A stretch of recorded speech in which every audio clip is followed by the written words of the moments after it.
ચોટીલા નામ સાંભળતા જ મનની અંદર બે મુખવાળી દેવ એટલે કે ચાઉંડમાં નજરે આવે। મિત્રો, અહીંયા દિવસોની અંદર લાખો શ્રદ્ધાળુઓ દર્શન કરવા માટે આવે છે, પરંતુ રાત થતા જ અહીંયા પૂંજારી સહિત તમામ લોકોને નીચે ઉતરી જવું પડે છે। એમ કહેવાય છે કે છેલ્લી આરતી પછી પૂંજારી કહે છે કે નીચે ઉતરો, નહીતર ન થવાનું થઈ જશે। તો મિત્રો, ચોટીલાના ડુંગર ઉપર રાતે એવું તે શું થાય છે કે ત્યાં કોઈ લોકો રહી શકતા નથી?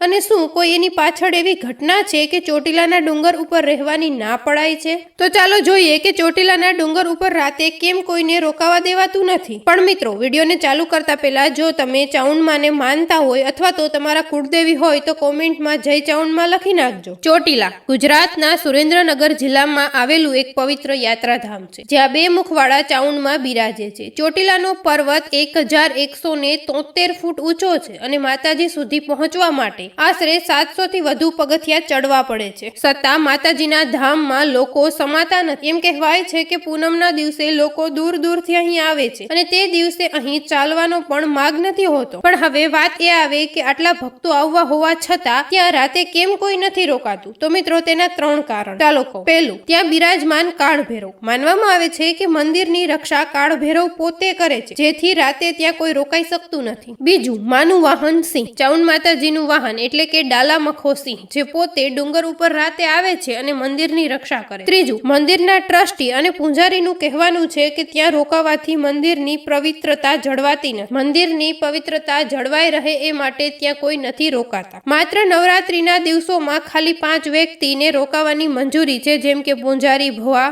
વગેરે। મિત્રો, તમને આમાંથી કયું કારણ યોગ્ય લાગ્યું કોમેન્ટમાં કહેજો, અને જો માહિતી ગમી હોય તો લાઈક કરજો, અને ચાઉંડ માતાજીને માનતા હોય એવા લોકોને વિડીયો મોકલજો। જય ચાઉંડમાં।